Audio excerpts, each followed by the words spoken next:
అలా కూర్చునుండగా చతుర్ముఖ బ్రహ్మగారు వచ్చారు. చతుర్ముఖ బ్రహ్మగారు సృష్టికర్త, ఈ సృష్టిని అంతటినీ కూడా చేసినటువంటి వాడు, కాబట్టి ఇంటి పెద్దతో సమానం.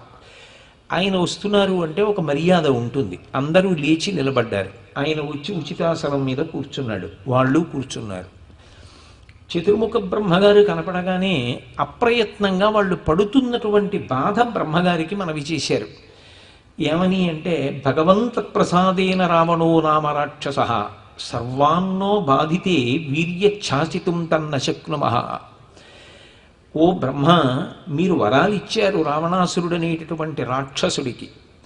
మీరిచ్చినటువంటి వరముల వలన అతను అవధ్యుడయ్యాడు, ఎవరి చేత సంహరింపబడడానికి అవకాశం లేదు. మదోన్మత్తుడై అన్ని ప్రాణులను బాధ పెడుతున్నాడు. ఎంత బాధ పెడుతున్నాడు అంటే, భగవంతుని యొక్క సృష్టి నియమములు ఏ ఉన్నాయో ఆ నియమములు ఆయన విషయంలో తారుమారుగా ఉన్నాయి. ఎందుకంత తారుమారవుతున్నాయి అంటే, ఆయనకి భయపడి అంత భయపెడుతున్నాడు.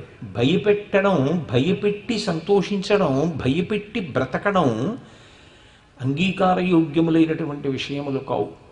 ఈశ్వరుడు దానికి ప్రీతి చెందడు. అందుకే నైనం సూర్య ప్రతిపతి వార్ష్వే వాతిన మారుత చిలోర్మిమాలీతం దృష్ట్వా సముద్రోపిన కంపతే.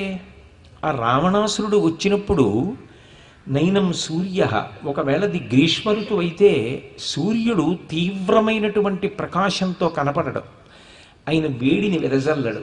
ఎందుకని అంటే, దాని చేత రావణాసురుడికి ఆక్రోశం కలిగితే, బాధ కలిగితే ఆయన సూర్యుడినైనా శిక్షించడానికి సిద్ధపడతాడు.